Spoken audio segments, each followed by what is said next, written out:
ang itinagong kasaysayan ng Pilipinas ayon kay Antonio Pigafetta, taga-ulat ni Ferdinand Magellan. Ang kasaysayang itinago sa ating kaalaman nang dumating ang mga Kastila sa ating kalupaan.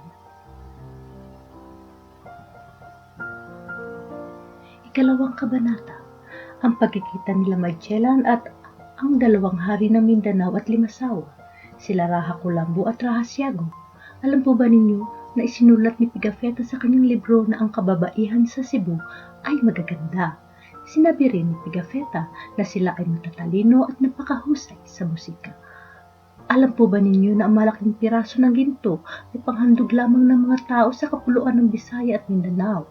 At dahil sa labis na dami ng ginto sa ating kalupaan, ay inisip ng mga banyaga na maaaring ito ang isla ni Haring Solomon na nakasulat sa Biblia. Huwebes, March 28, 1521. Noong gabi ding iyon ay may napansin silang liwanag na sa isang isla at kinabukasan ay pinuntahan nila ito. Nang pagdating nila sa daungan ay may nakita silang maliit na bangka na ang tawag ay buloto na may 8 kalalakihan at ito'y lumapit sa kanilang barko. Ayaw ng mga taga-isla na pumanhig sa barko nila Magellan at waring nangangamba sila sa paglapit nito. Tinawag ni Kapitan General Magellan ang kanyang alipin na si Enrique na nakilala niya sa Sumatra. Nakipag-usap si Enrique sa mga kalalakihan sa kanilang salita at sila naman ay tila nagkakaintindihan ayon kay Pigafetta. Nang maunawaan ni Magellan ang kanilang pangamba ay hinagisan niya sa dagat ang mga taga-isla ng mga pulang sombrero at iba't ibang bagay na itinali nila sa isang piraso ng kahoy upang madaling mapulot ito ng mga taga-isla. Agad namang nilang pinagpupulot ang mga bagay at tambad ang kanilang kagalakan. Pagkatapos nilang mamulot ay agad-agad din silang nagsiyao upang sabihin sa kanilang hari ang pagdating ng mga banyaga. Mga ilang oras lamang ang lumipas ay nagsibalikan ng mga taga-isla na sakay ng 2 balangay. Punong-puno ito ng mga kalalakihan. Ang hari nila ay nakasakay sa mas malaking balangay. At nang sila ay nakalapit na sa barko ni Magellan, nakipag-usap si Enrique sa hari at sila ay nagkaunawaang mabuti. Inutusan ng hari ang kanyang tauhan na pumanhik sa barko habang siya ay nananatili sa kanyang balangay.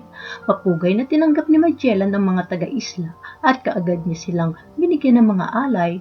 Nang malaman ng hari ang pag-aalay ni Magellan ay nais rin niyang alayan si Magellan ng isang malaking piraso ng ginto at isang bayong na luya.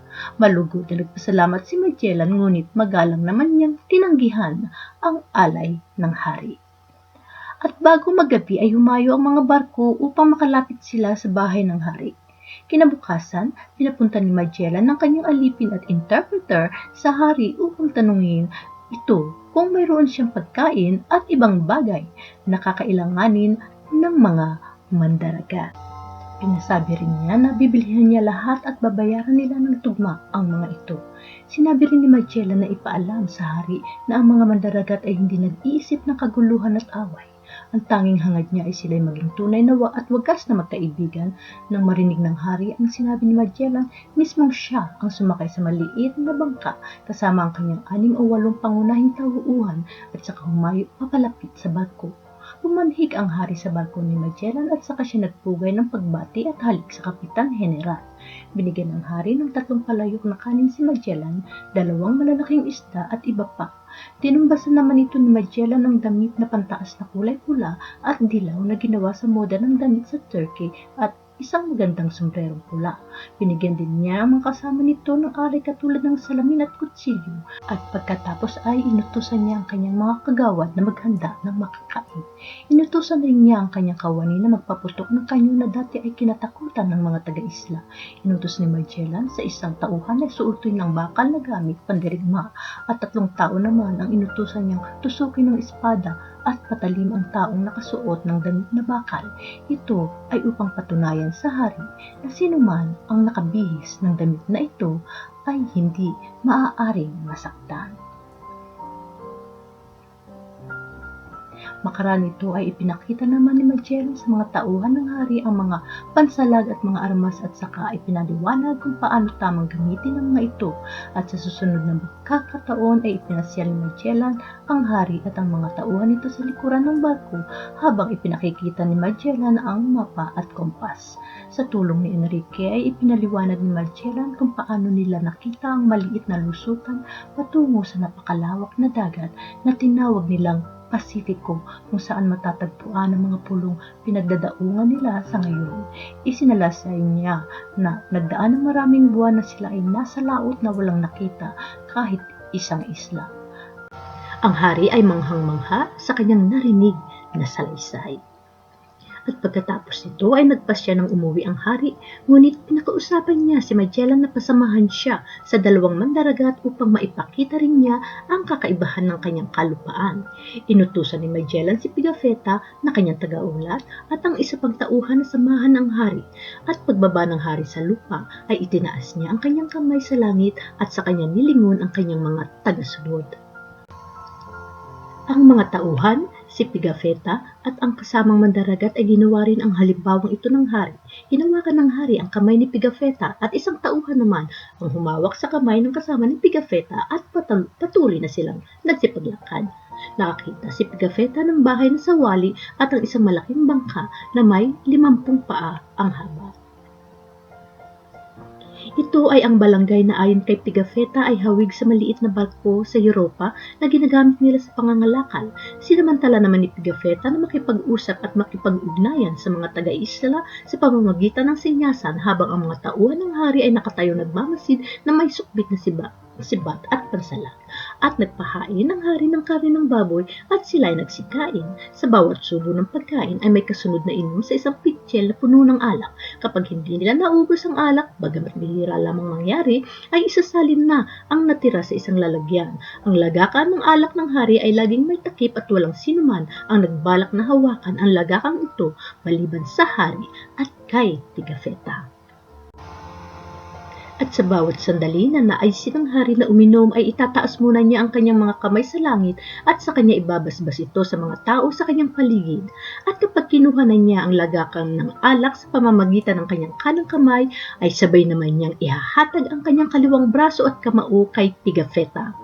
Nang unang matunghayan ni Pigafetta ang seremonyang ito, nag-akala siya na susuntukin siya ng hari. Nakita ni Pigafetta na ginagaya rin ng lahat ng tao ang hari, kaya nakigaya na rin ang mandaragat. Nung araw na iyon ay hindi naiwasan ni Pigafetta na kumain ng baboy kahit alam niya na noon ay Biyernes Santo. Bago maghapunan ay iniladlad ni Pigafetta ang mga bagay-bagay na dala niya at sa kanya tinanong sa mga taga-isla ang tawag sa bagay na iyon sa kanilang salita.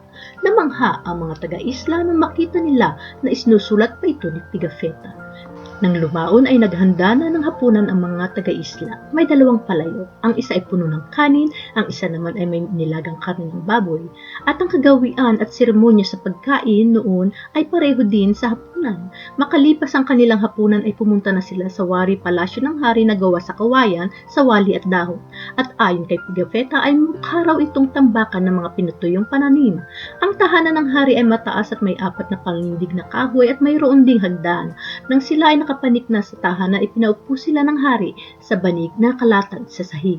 Lumipas ang kalahating oras at hinainan sila ng inihaw na isda na hiniwang pira-piraso, may sariwang luya at alak. Samantala, dumating ang anak ng lalaki na hari, pinaupo ng hari ang kanyang anak sa pagitan ni Pigafetta at ng kanyang kasamang mandaragat.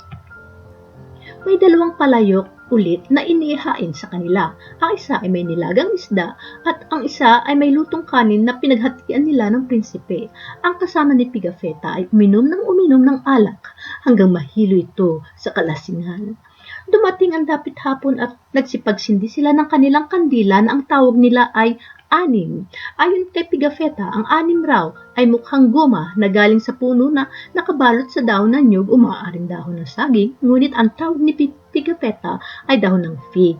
At nang lumaon ay nagpahiwatig na ang hari na nais niyang matulog, kaya iniwan niya sila Pigafetta kasama ang prinsipe.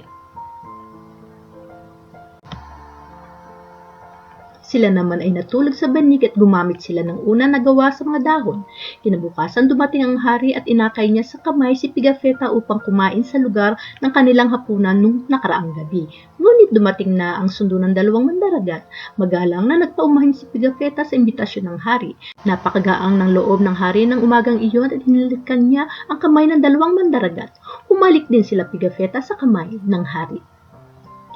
Ang kapatid ng hari ay naroroon din. Siya ay hari din sa isa pang isla at sumama siya kina Pigafetta upang makilala niya si Kapitan General Magellan. Malugod na tinanggap ni Magellan ang pagdating ng kapatid ng hari.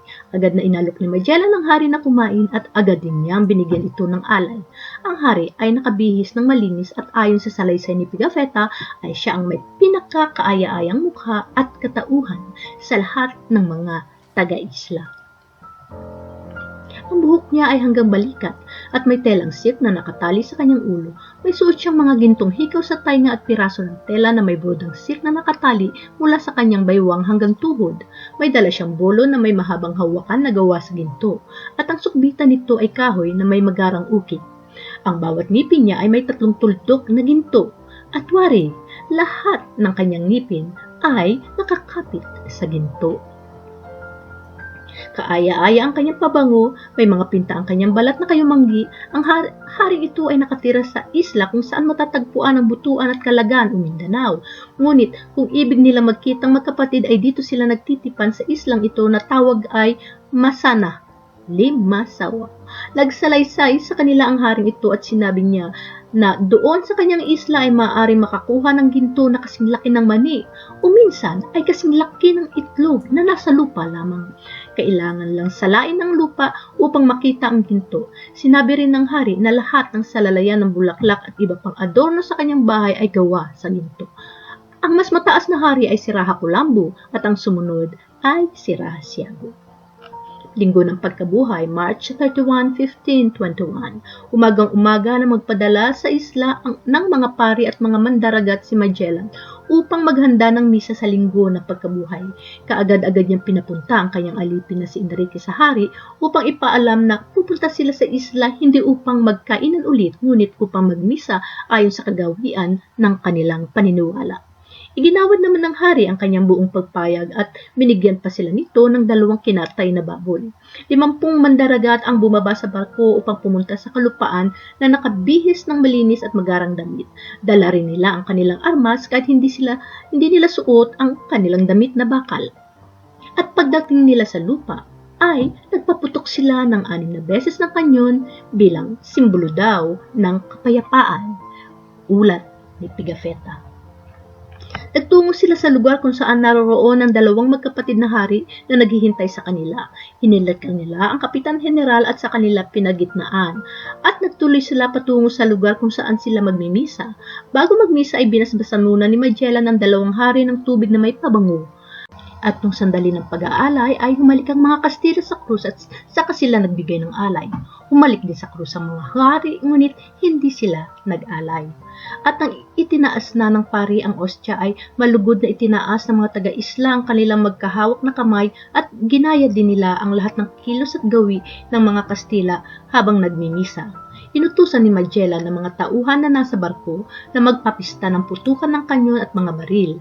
Matapos ang pista ng putukan, inutos ni Magellan sa kanyang tauhan na magsayaw na gamit ang mga espada at ito ay labis na ikinutuwa ng 2 hari.